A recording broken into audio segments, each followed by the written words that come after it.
This episode is brought to you by America's Rehab Campus. Get on the road to recovery with the best rehab in beautiful Arizona. Dial 1-833-272-7342. That's 1-833-ARC-REHAB. Ladies and gentlemen, you are now tuned in to the ARCast.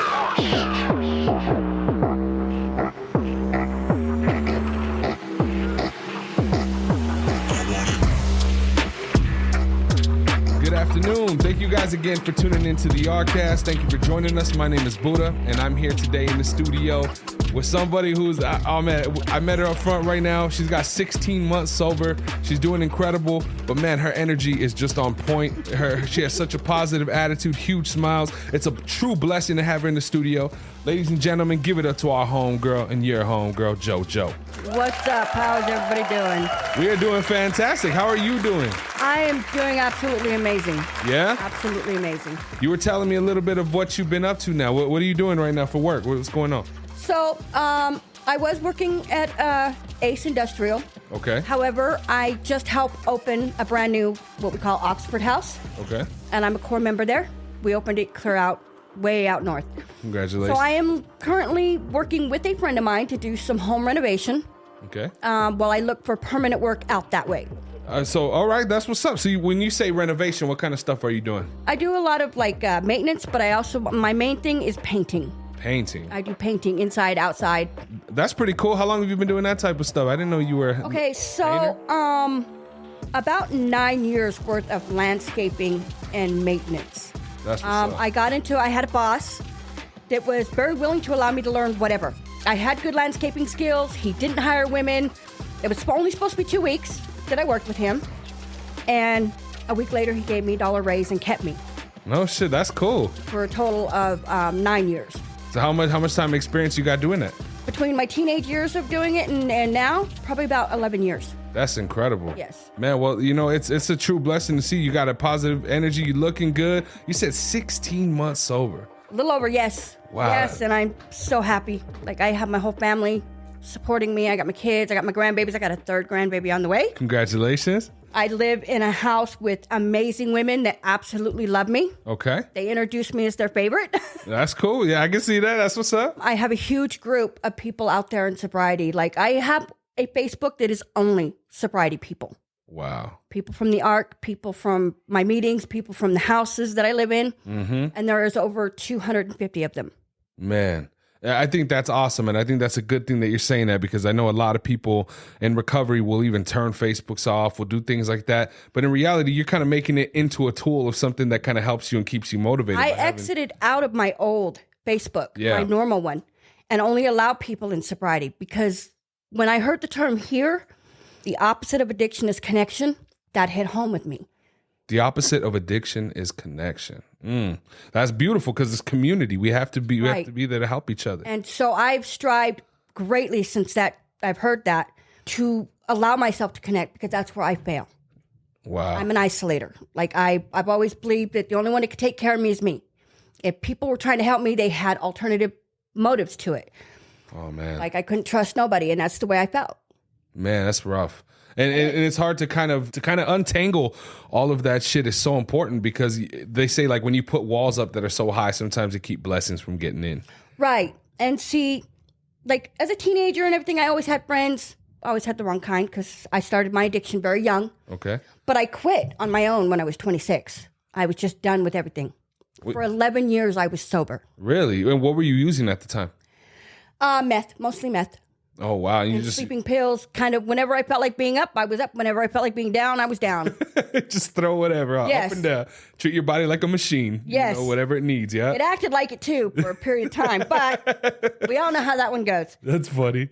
But I started working. I had 2 jobs. I had a household of 8 people that I supported solely. Damn, 8 people. But I had no friends. Like, I had no life outside of my work and my family for that 11 years.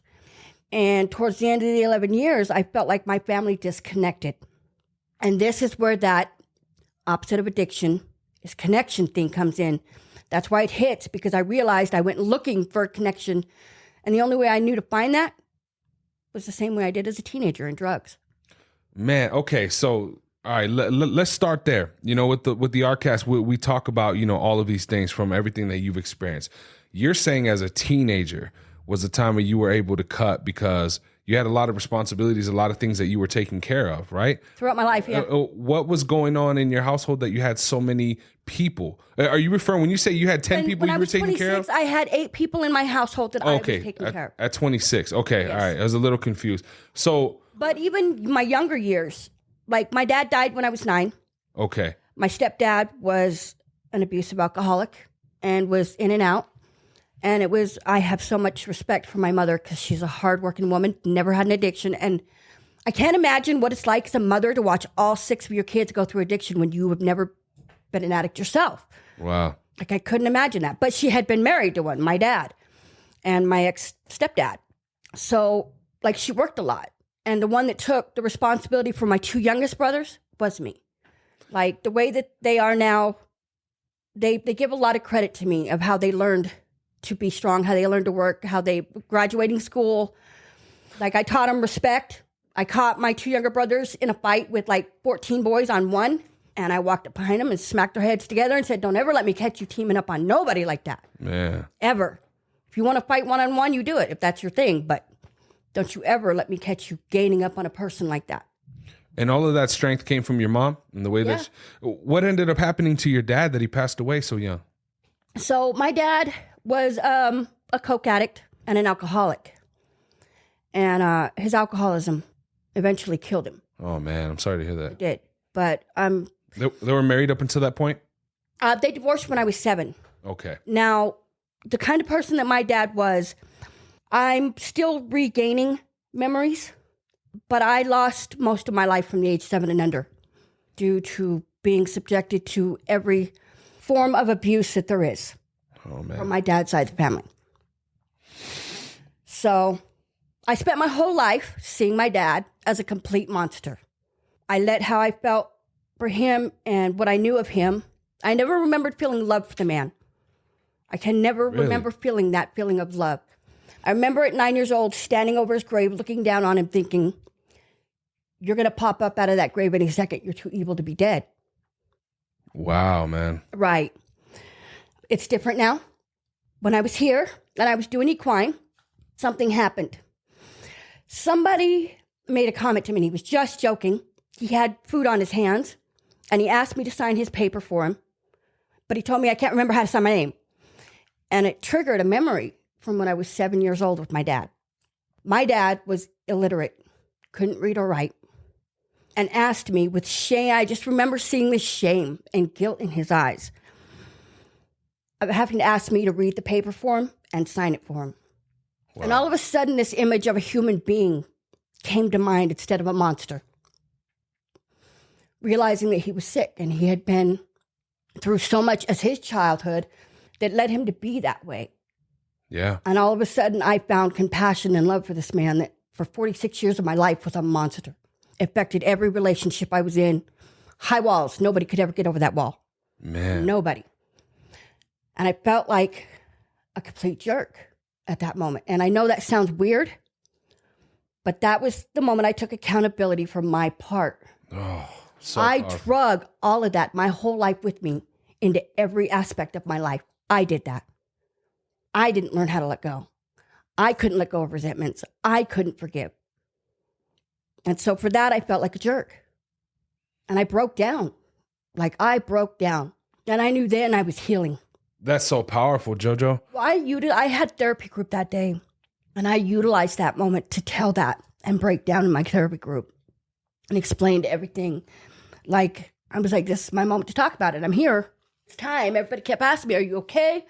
And I'm like, no. Wow. No, I'm not okay. Because I realized what a jerk I've been. But, you know, we have such a difficult time in life taking accountability for our part and everything. It's our life.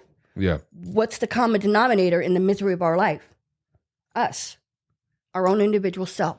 So, yes, people did things, but maybe we put ourselves in that position to be with that person to do that to us, right? Mm-hmm. We have to learn where our line is in what happened. We have to learn to take our half of that responsibility. Like, I've held resentments towards the past 3 9-year relationships that I had. not realizing, I had that wall. They never had a chance to begin with. I never gave them a shot to break through. That's my fault. And when they had certain behaviors, I allowed that to allow me to be me, to have my behaviors. I allowed that. Yeah. So I've had to take accountability for my part in all that. To all of the listeners, just so you know, they've decided to have mud wrestling upstairs, apparently, and they're making all kinds of freaking noise up there, man. But it's all good. Just so you guys know, if you're hearing thuds or you're on the road listening, there's no cops behind you, no one in your trunk. This shit is real life. We're just pushing through it, man. But I mean, damn, Jojo, wow. Just to kind of get a little bit of insight of some of the things that you experienced, like in your childhood and stuff. Because of this resentment and this anger and stuff that you felt towards your father, right?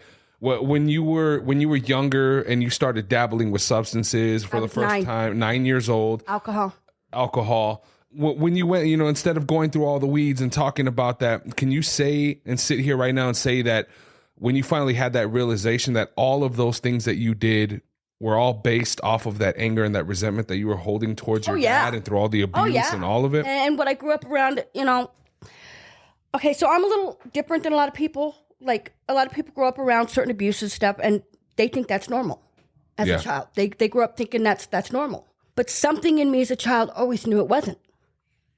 Like, that we shouldn't be going through that. And then it didn't help.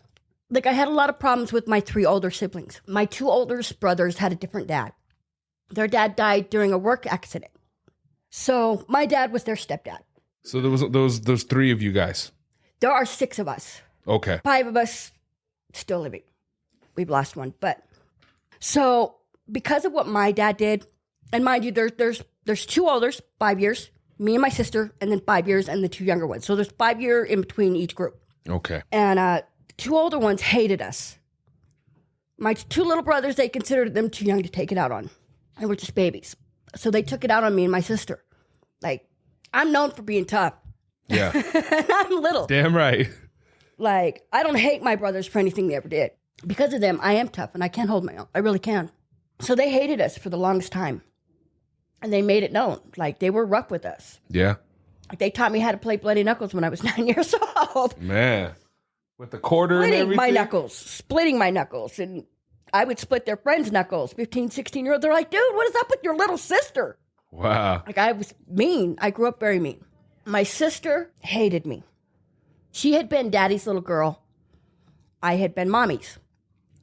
So with dad not there, me being a favorite, and I'll explain in a minute why I was a favorite to my mom, why her concerns were more with me than anybody. She resented me for that. Like, she wanted that attention. But, okay, so my birth was a very difficult one. My life actually begins before birth. My mom had me a month early. Okay. Because my dad decided he didn't want me to exist. And he knocked her down. And he kicked her over and over with steel-tip boots in her stomach until she hemorrhaged. Oh, my God. We were both supposed to die. And we didn't. I've been a fighter all my life. Yeah. I say, here's the craziest part to that. She thought she was having a boy. And when the nurses were taking me out, they asked her what she was naming the baby. And a question form came my first name, Jonelle.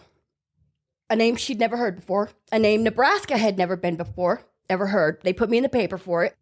And she was surprised to find out it was a girl.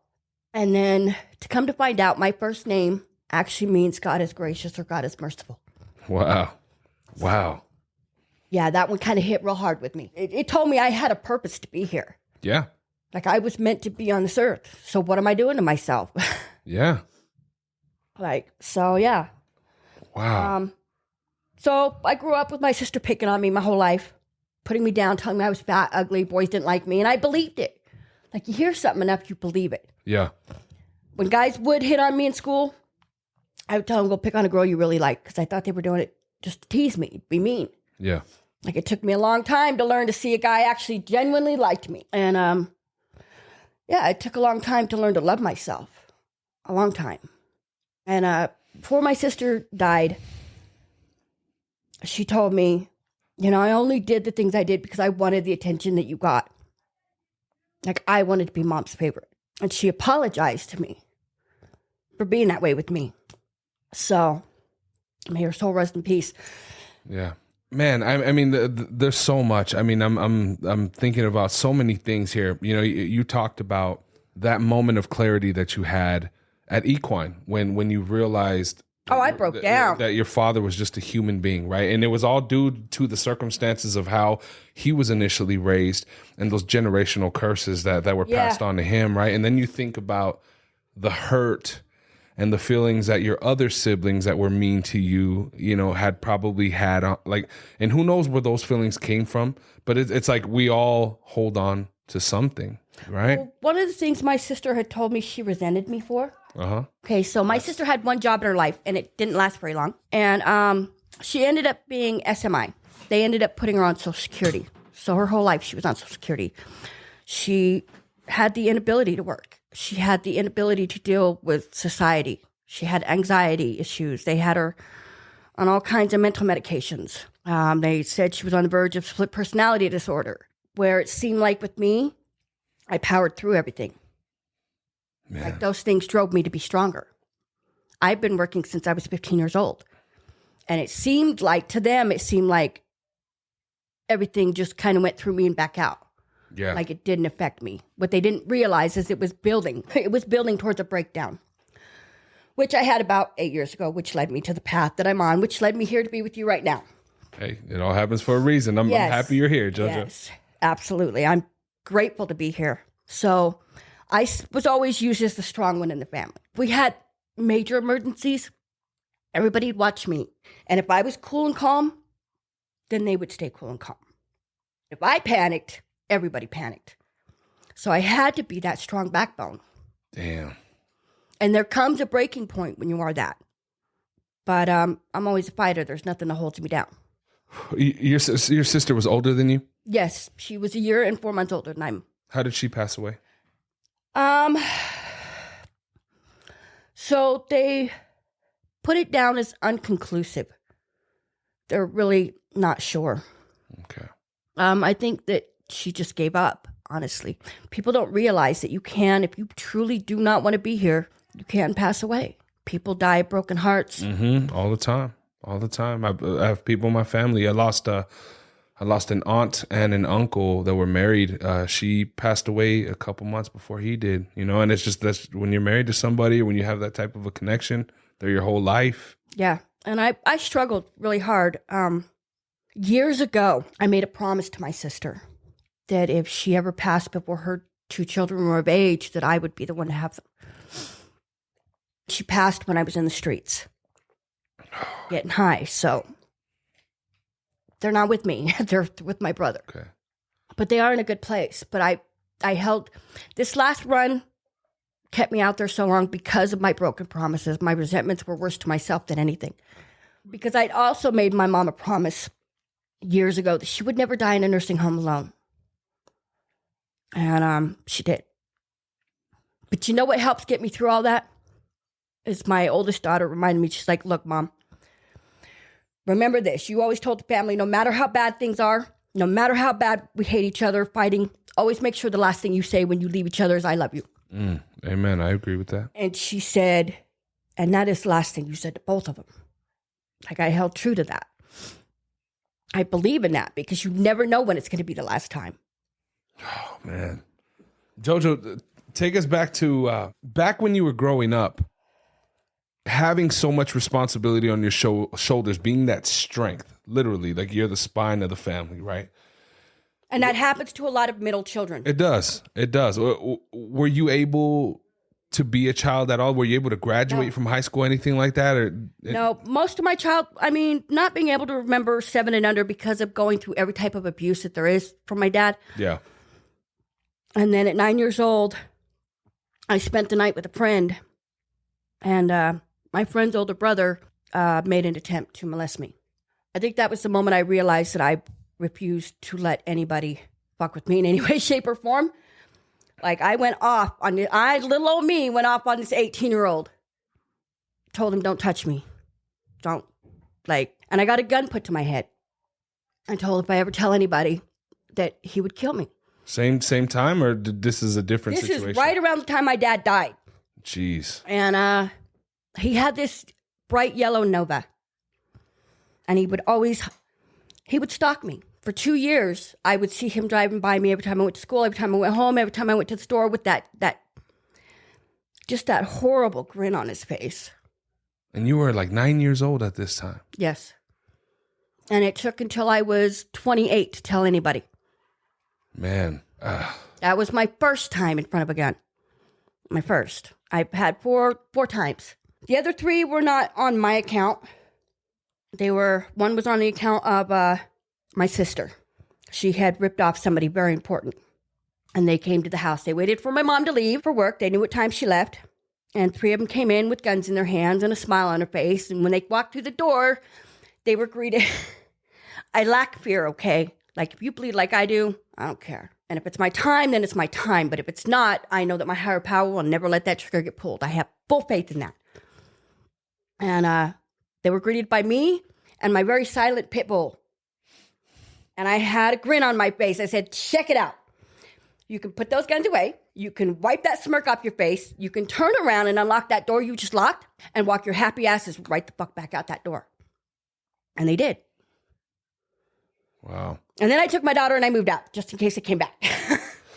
I'm curious to ask. I know you said, and you know, please correct me if I'm wrong, but to me, it's always the ones who have the hardest exteriors, right? They put up the hardest exteriors that are the softest interiors, you know? So when you say you weren't afraid of anything, is there anything that you can honestly say that you are afraid of? My protective nature overtakes any kind of fear.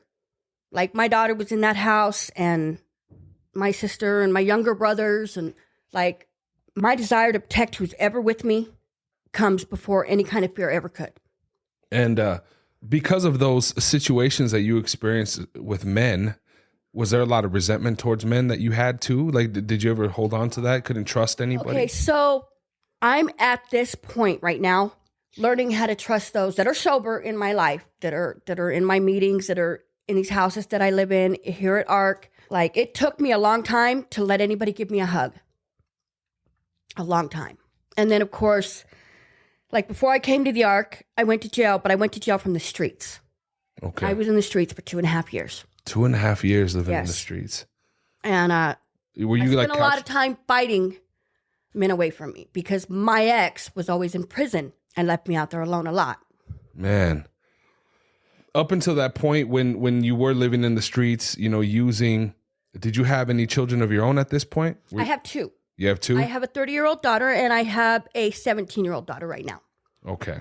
And how was your relationship with them when all of this was going on, when you were in the midst of the addiction? I refused to go around my youngest daughter. I refused to allow her to see me high. Yeah. Like, my kids can tell you they've never seen me high.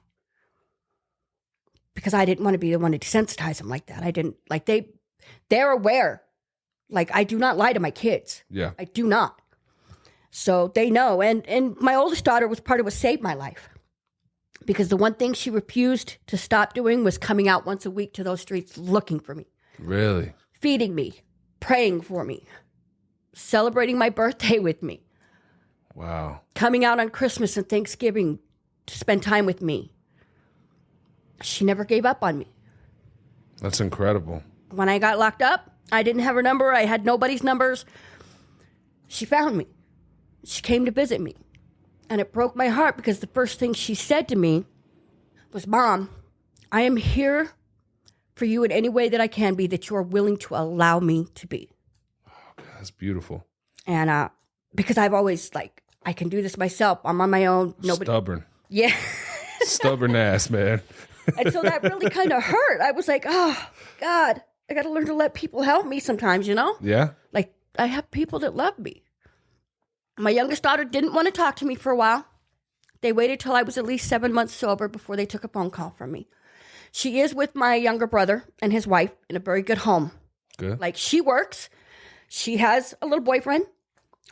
She's doing good in school. She has enough in her bank account to get herself a car when she gets her license, which she's working on. Oh, yeah. She got 100% on a hunting license test, which is more than my brother got. He was a little jealous of that, but...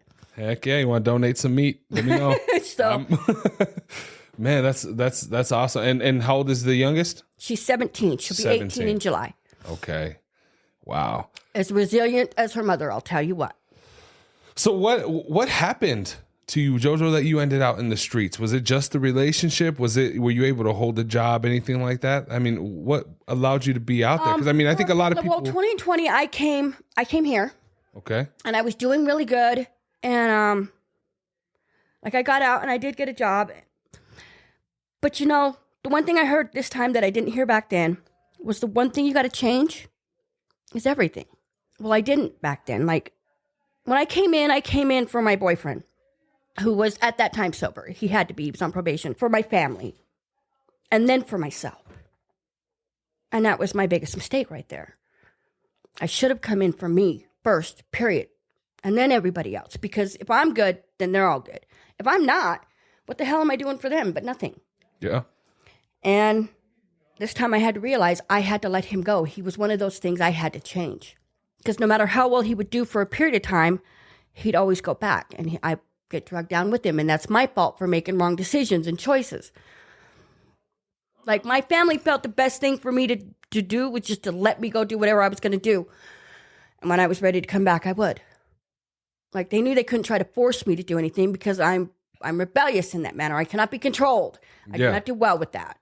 But I came to realize that I was being controlled by substances. And I was like, oh, hell no. Like I don't want people or substances controlling me. And I can't have control in my life if there's something else controlling me. What were you using at the time? Meth, heroin, and fentanyl. Heroin, fentanyl. For me, growing, it was always anything that I could mix that would alter me mentally, physically, and emotionally. No fear of trying anything? No. I was notorious for doing shots of mixtures that are absolutely deadly. Wow. Like I said, lack of fear in many ways. Yeah. It's In some ways, it can be like, it helps to build that resilience in you. That fear of the unknown, I don't have that. I'm good with whatever might be on the other side as long as I try, right? Like, and if I'm trying in a positive manner, then nothing bad's going to come of that. Yeah. Nothing. Like I'm fearing something that could ultimately change my life in the best way. So I don't believe in living in fear. I don't. But I am my own worst enemy when it comes to self-doubt. Doubting my capabilities. Not being able to realize just what I'm capable of in life. And apparently that's a lot. Your strength, it shines through. I'm sure there's a lot of people, I'm sure even the listeners that are listening right now that struggle with that self-worth. And struggle with the insecurities. Self-worth was what kept me out there. Like I had none. None. You didn't feel like you deserved and it's crazy because there were people out there that were like, you were the most positive person I knew. How? How was I the most positive person? But I couldn't, like, I thought I was just this. But they were like, everything that ever came out of your mouth was positive. Like, you were working towards this even then. Like, you were building other people towards this even then, even though you couldn't see your own self-worth. And I would fly a sign to get money a lot of times, and people would pull up just to tell me, you were way too beautiful to be out here. Why are you out here like this? And I got envelopes with money in them that would tell me, you are worth it, with places to shelters and stuff. Like, There were people out there I didn't even know trying to build my self-worth for me, trying to show me something that I had that I couldn't see in myself. Oh, and that goes back to what you said earlier about the opposite side of addiction is connection. Right. I mean, they're desperately extending that olive branch, but you ain't reaching back at least at that moment in time, And then my realization that I was done out there, like I caught myself a bad case. And I knew what I was asking for from my higher power. I knew that meant jail time. I knew that was my first step to get off the streets. But I broke down. Like, I prayed for death. Every time I closed my eyes out there, that's all I wanted. It was all I wanted. I could imagine it's terrifying living out there. And then I broke down one night in the middle of the streets in the cold, in tears on my hands and knees. And I was like, you're not going to bring me home. You're not going to let me die. So please fucking save me, because I can't do it myself this time. And I felt this release, like an instant release. And something told me I was going to be okay. And I woke up the next morning to a cop arresting me. And I was like, just take me. Please. Oh, my done. God, man. I'm done. You know, I spent 2.5 months in jail. And you know what I got in trouble for? Laughing too much. In jail? Making my bunkie laugh too much. Oh, my God. Because I knew I was where I needed to be to get to where I wanted to go. When sentencing came, like when my daughter found me, the first thing I told her, please get me a bed at the Ark. Please. And so when I went to sentencing, the judge was like, we're going to give you 100 days to wait for a bed. And my lawyer shows her his laptop, and he was like, yeah, but she already has a bed saved for her at the Ark, and we don't want her to lose it. And she looked at me, she goes, all right, I'll credit you 90 days. I got 10 days to come get you. 7 days later, probation picked me up, dropped me off at the door out here. And my probation officer looked at me and she says, look, I can drop you off here, but it's on you whether you stay or not. Man. And so that was the God shot. That was that moment on the streets. Oh, yeah. I have something I'm just curious to know what you think of this. Let me find it really quick. Like, I'm a very deep person. People love to talk to me because of just the way that I talk and my perception of my reality around me and the way that I view everything as positive no matter what it is. Nothing is negative in my life. If there's something I'm struggling with, then to me, that means there's a lesson I need to learn. And I'm going to come out just fine as long as I take my cues from it, right? I mean, that's how I feel. I know not everybody is on, when it comes to like faith, like a lot of people don't believe. And I know one of the step 2 and step 3 of the 12 steps is talking about finding a higher power, something greater than yourself. But I'm curious to know what this means to you, because I couldn't help but think of this when you were telling me that story. It's Psalms 34:17. It says, the righteous cry out to the Lord, he hears and delivers them out of all of their troubles. It doesn't say talk out to the Lord. It doesn't say scream out to the Lord. It says cry out to the Lord. Yeah. And that's what it sounds like. That's what I did. And like another person that I look up to so much here is Ray. Shout out to Ray. He has a very similar story to that of just breaking down and giving all of his faith away, giving all of his power away, and accepting that he has to give it to something greater than himself, that he has no control, no power over it. And I've noticed a lot of people around me, they do struggle with that surrender part, that first step of surrendering to something greater than yourself. And a lot of people try to do it little by little. And that's doable. It takes a lot longer. Mm-hmm. But like, I'm pretty extreme. I'm all or nothing. Like, it was either I had control or I didn't. One or the other. I had to figure it out. And I obviously didn't. So everything in me changed the moment that I broke down. I knew that I had truly, fully, and totally, completely surrendered everything of myself to something else. And had faith that it had my back. Like, I pray on a daily, and my prayer is, today's a blessed day, and I know that I am blessed today. I give all my stress and worries to you and have faith that you have my back. Amen. That part of the testimony where you said that you felt a release immediately. Oh, yeah, I felt okay. I'm in the middle, freezing at night, in the middle of the night, freezing. And the tears stopped, and I just almost felt the calm comfort in me. Like, whatever's going to happen next is going to be okay because I asked for this. It gave me the chills, bro. That's real. It's incredible because I'm sitting here listening to your story, Jojo, and I'm hearing your strength. And I'm thinking about the people that are on the other end of this microphone that may be listening that probably don't have that strength, and I just hope and pray that your testimony is able to reach them, man. If I can help them find that, then I know that I have completed at least part of my purpose in this life. Yeah. Because my higher powers let me know that part of my purpose is leading other soldiers in this spiritual war we are in. And that is what this is. That's what drugs and addiction are. It attacks you spiritually. And so if I can help even just one person out there, then I've done my job. Amen. Amen. So when you came back to the Ark that second time, Jojo, what was some of the things that were running through your mind? Were you scared of coming back to treatment, having to leave all that behind? No, I was not. I was hoping you were here. Yeah. And I was excited to see who else from that time would be here. I never thought that, like my ex-roommate, Katie, would be here. Like, I love that girl to death. And some of the other employees that were here as clients when I was a client here. And, a lot of people would have been like embarrassed or ashamed because those people are working here now. They're not a client. And all of a sudden they're coming in as a client. But my thought was like, I am so proud of you guys, and I am so happy that you guys are here to help guide me. Like, and one of the girls, the first girl I met when I came in, first thing she did was look at me and smiled. And she was like, I'm so glad you're here. And I just knew, like, I knew this is where I wanted to be, and this is what I needed. My probation officer, first meeting we had, she looked at me and she goes, I just want you to know that the moment I met you, I knew you were ready for this. This is what you wanted. That's cool. Yeah. It's got to feel good. It does. Everyone can see the light in you. You know what I mean? It does. And you could feel it inside of you for the first time. Yeah. Like, I hated life. I did. Up until, like, even a couple months after I came in. And then, like, when I learned to let go of everything and I healed from all the stuff from my dad and I took total radical self-acceptance of my life and my part in it and my character defects that I needed to work on. And I just became so happy. Like, in the past 16 and a half months, I've had 4 bad days. 4 emotional breakdowns, all due to acceptance and healing. Moments of realizations that it was time to heal.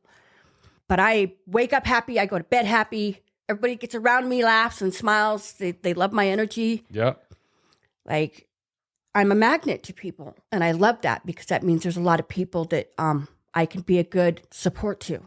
It's crazy. I get nervous, doing the podcasts sometimes because it's like I just don't know the other person's energy or whatever, right? not all the time. For the most part, I do, but sometimes when it's somebody I haven't met or whatever, you just never know.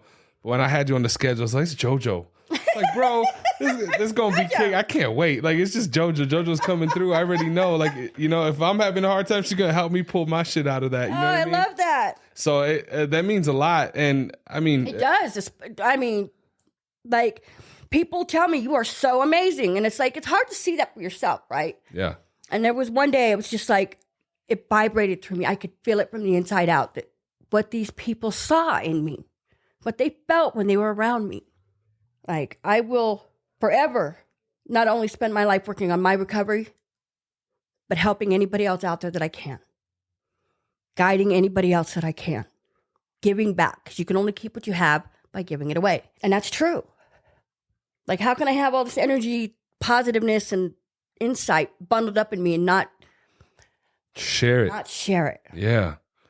What would you say to somebody who has gone through the type of severe trauma that you've experienced in your life that may be at that point in their life where they're just kind of feeling like there's no hope? Like, how do you get somebody to be able to start changing that thought process? And like, how did you get to that point to be able to get past that? Well, for me, I believe life is not meant to be miserable. We're not meant to be in misery. We're not meant to have bad relations. Like, if we can't figure out how to get those things, then we need to end it and move on, because we're only going to hurt each other. Mm-hmm. And I don't like to hurt people, and I don't like to be hurt. I was a type could hold a grudge for a lifetime. And I realized, like somebody here had told me, resentment and anger is literally like drinking the poison and expecting it to hurt somebody else. Not going to happen. That's so true. You're not going to hurt them. You are hurting yourself. Like, hanging on to that, you make yourself physically, mentally, and emotionally ill. You have to learn how to let go. And there are people in this world that can teach you how to do that or help you get through that. Talking it out loud is a huge thing. That's why we do our meetings. That's why we talk in groups. That's why we have therapy. Because if we don't learn to verbally let that stuff out, it will eat us alive. And there is a release to verbalizing that, to hearing. Like, there's a lot of things. I'll make a comment to somebody thinking I'm helping them, and then realizing what I said, it's like my higher power speaking through my own mouth, my own voice to me. Like, hearing it out loud makes so much more sense than just hearing it in my head a lot of times. Yeah. And like, to be able to feel comfortable, to be able to open up and to talk to somebody about it, I'm sure there's a certain amount of safety you have to feel with the person you're communicating. How do you navigate through that when you've been hurt? I've had to learn to trust myself, to know who I can and cannot open up to. And I've had to learn to let go of that. Everybody's the same. They're all out to get me. They're all out to hurt me. I can't, you know what I mean? Like, I came in here to IOP and I got put in therapy group with 5 people I was in the streets with. Damn. Okay. And I broke down that night in my room asking my higher power, what do you want from me right now? Because these people, I did everything I could to protect who I was from them, to not let them know anything about me. And now you're putting me in a position where I got to open up in front of all these people. What do you want? Like, how am I supposed to do that? What kind of sense of humor is this? I consider my higher power to have a little bit of a twisted sense of humor, but always. Like all of us. But I do too. So Yeah, exactly. we agree on a lot of things. We really do. But I had to realize that it doesn't matter what these people know about me. They can only hurt me with it if I allow them to hurt me with it. Like, what do I care what somebody else's opinion is of something I went through? I'm letting it go for me, to heal me. And their opinion, if it's negative, doesn't matter. Like, that's a reflection of what they're feeling about themselves a lot of times. Yeah. Yep, that's true. Don't take something somebody like that says to heart, because odds are they're struggling with something within inside themselves that reflects that out. And I know that because this energy that I reflect out is what I get back.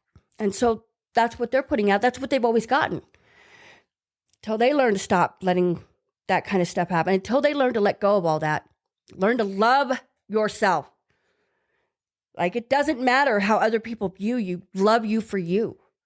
Learn that you have self-worth, because if you didn't, you wouldn't be alive right now. You wouldn't. Man, I wish we had video in here, bro. I ain't even gonna lie. I make some amazing clips with your speeches right now. It's crazy, Jojo. You're killing it, man. It's fantastic. It's absolutely fantastic. You know, just hearing that, seeing your strength, dude. I can see the light in you. Like, for real, you've got a whole different aura about you. Good for you. Like, you know, maybe you need to come work in a field like this, man. I feel like you could help so many people, for real. I do. Come paint with Victor shit. That's good. Let's do it. I mean, I'm on it. Dude, for real. I mean, Jojo, that's crazy. How have things changed since in the last 16 months as far as your personal relationships, friendships, you know, the relationship with your kids? Well, I'll tell you what. When I first went to jail, the last thing you were allowed to do, dude, if you touched me, you were likely getting socked. Whether you were just being friendly, touch on the shoulder, like I was, like they talked about boundaries and how to set boundaries. Mine, I had to learn to let go first. Okay, so I got in big trouble once in jail. I got in a fight with two girls at once. They decided to throw me in the hole and leave me in there for a month and a half. So during that time, I only had one bunkie. Fuck, a month and a half. And she was an amazing girl. Like, I loved it was so easy to make her laugh. We had so much fun. But, like, we relied on each other to get each other through it while we were there. And I learned through her to start letting people give me a hug once in a while. But I was still very, and then of course here, you know, no hug, no, you know.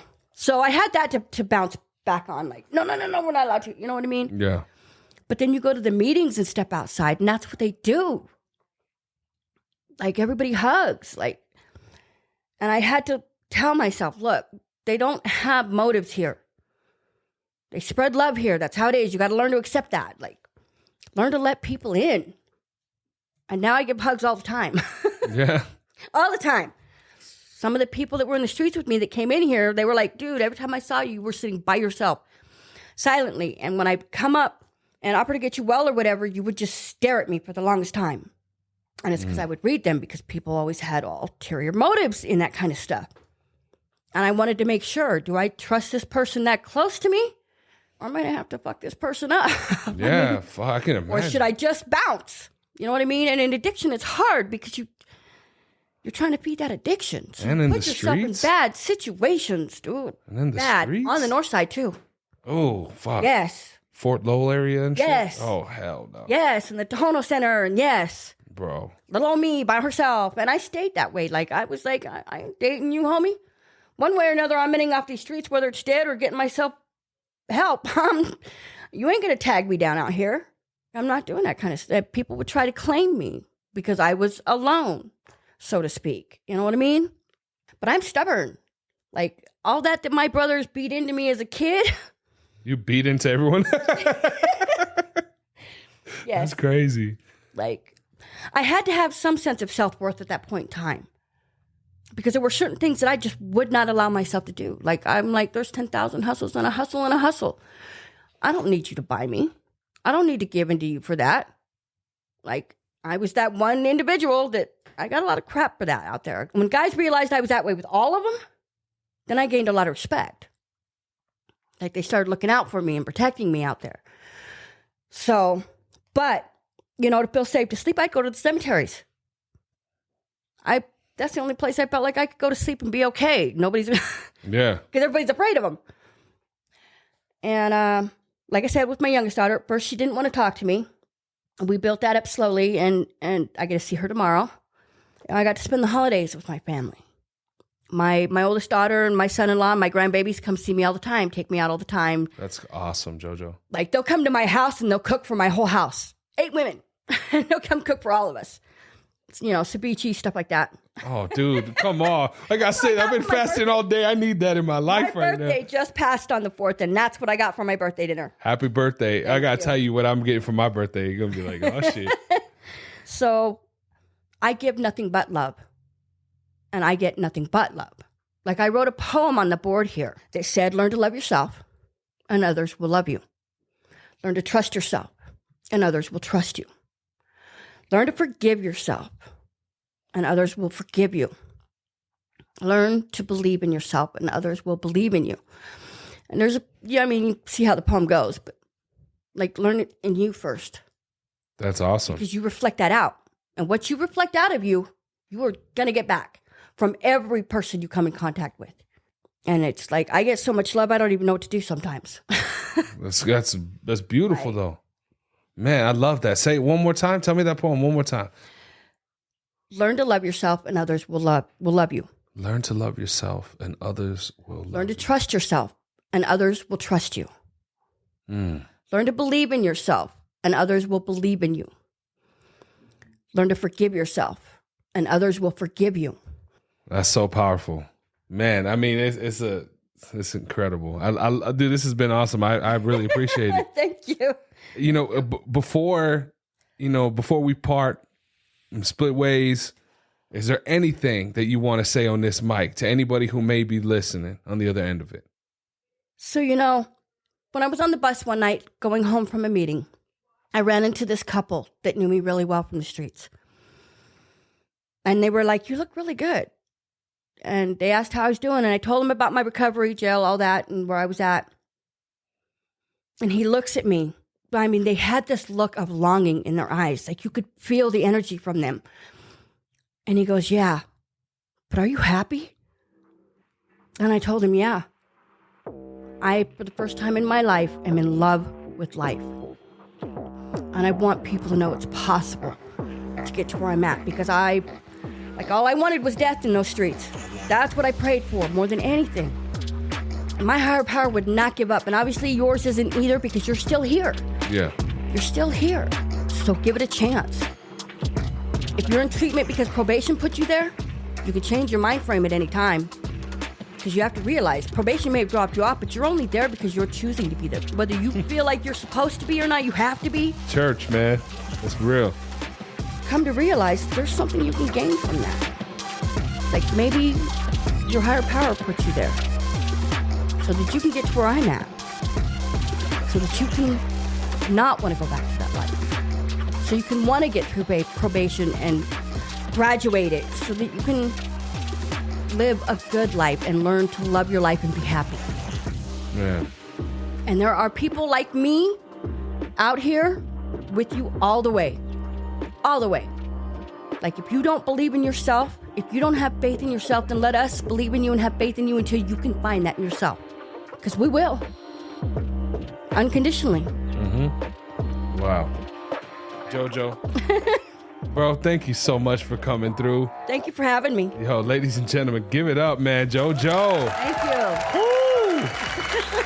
And I really, really, really appreciate it. It's just the cherry on top right at the end of the week. You know what I mean? So thank you so much for coming through and sharing your testimony, Jojo. For having me. It means the world, you know? I'm glad I could do it. Oh, man, me too. And for all the listeners that are out there, like I said, if you guys have any positive affirmations, any words of encouragement or anything you want to, give to anybody that we've ever had on this show, hit us up at the email on the show notes. I'll be happy to spread the love and give the message to them. If you or a friend or loved one, somebody has an amazing testimony, whether it's related around recovery, anything, mental health, whatever, and you got a story that you want to share that you think will help the world, hit me up and we'll get you scheduled here ASAP. But until next time, man, thank you guys again for tuning in. Much love. God bless you all, and we'll see you on the next one. Peace.